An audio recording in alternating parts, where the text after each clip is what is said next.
नमस्कार, M A रेसिपीमध्ये आपणा सर्वांचे स्वागत आहे. गाजरं आता स्वस्त झालेले आहेत. जेवणात आपल्याला तोंडाला चव यावी आणि व्हिटॅमिनसुद्धा मिळावेत यासाठी आपण हे गाजराचे लोणचं करणार आहोत. तर बघूया चला कसे करायचे ते. गाजराचे बरेच प्रकार होतात. त्यात गाजराचं लोणचंसुद्धा खूप छान लागतं. अगदी केलं की अगदी सुंदर लागतं. आता आपल्याला तेच करायचं आहे आणि त्यासाठी मी इथे 2 गाजरं घेतलेले आहेत. सुरुवातीला ह्या गाजराचे सालं काढायचे आहेत आपल्याला. पण आता हे खूप मोठं गाजर आहे, त्यामुळे याचे आपण 2-3 तुकडे करून घेऊ आणि मग सालं काढून आणि त्याचे छोटे छोटे तुकडे करायचे. याचेसुद्धा 2 तुकडे करून घेऊ.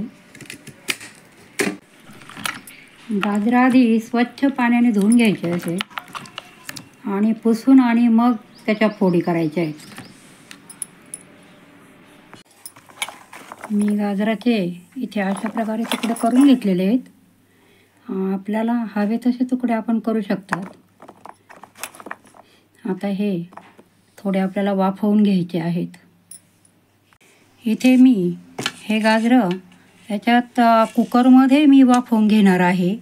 यात अगदी थेंबभरही पाणी घातलेलं नाही आहे. आणि कुकरमध्ये थोडंसं पाणी घालून आणि त्या रिंगवर भांडं ठेवून द्यायचं. कुकरचं झाकण लावलेलं आहे. आता आपल्याला फक्त 2 शिट्ट्या करायच्या आहेत. जास्त शिजू द्यायची नाही आहेत गाजरं. मी या गाजरांमध्ये अजिबात पाणी घातलेलं नव्हतं. थोडंसुद्धा पाणी घातलेलं नव्हतं. नुसत्या वाफेवर केले तरीही आपल्याला ते फॅनखाली अर्धा तास वाळवून घ्यायचे आहेत, सुकवून घ्यायचे आहेत आणि नंतर आपल्याला त्याचं लोणचं करायचं आहे. मी ह्या कॉटनच्या फडक्यावर असं पसरवून देते.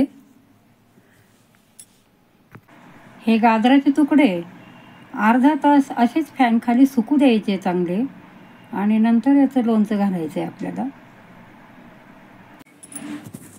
आपलं गाजराचं प्रमाण 200 ग्रॅम आहे.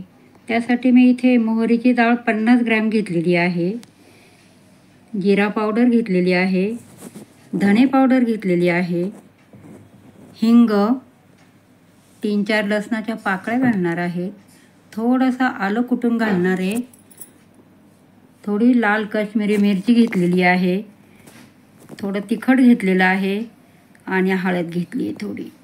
प्रथम आपण ही डाळ, अर्धी डाळ आपल्याला कुटून घ्यायची आहे, म्हणजे लोणच्याला थोडासा घट्टपणा येतो. मी इथे कढईत तेल तापायला ठेवलं आहे लोणच्यासाठी. छान तापलेलं आहे ते. त्यात आता आलं आणि लसूण टाकून घेते.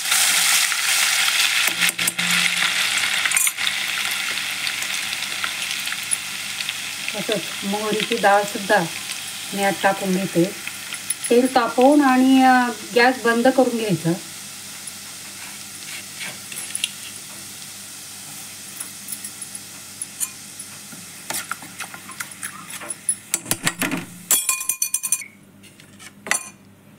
आता हे सगळे मसाले एकत्र करून आणि यात टाकते मी.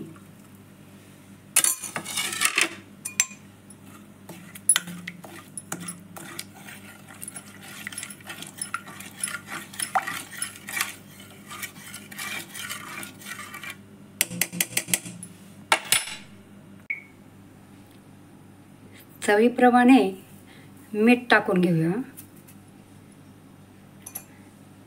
आणि 2 लिंबांचा रस मी यात घालते.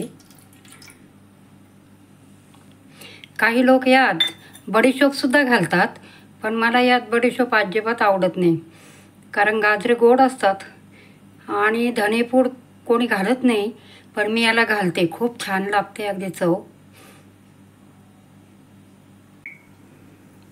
हे सर्व मिश्रण टाकल्यानंतर 5 मिनिटांनी हे गाजरं टाकायचे. गाजरं छान सुकले आहेत.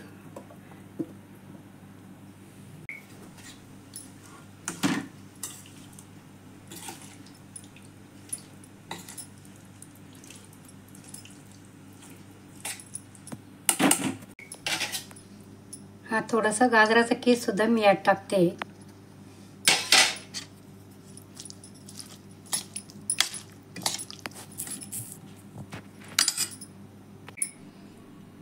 आपलं लोणचं खूप सुंदर झालेलं आहे. आता हे एखाद्या बरणीत भरून ठेवावं लागेल. बरणीला आधी हिंगाची धुनी देऊन घेऊ.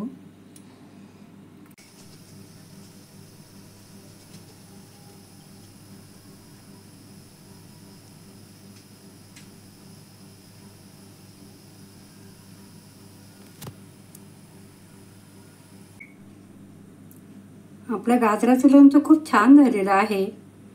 एकदा करून बघा अशा पद्धतीने. आवडल्यास लाईक, शेअर आणि सबस्क्राईब करायला विसरू नका. धन्यवाद.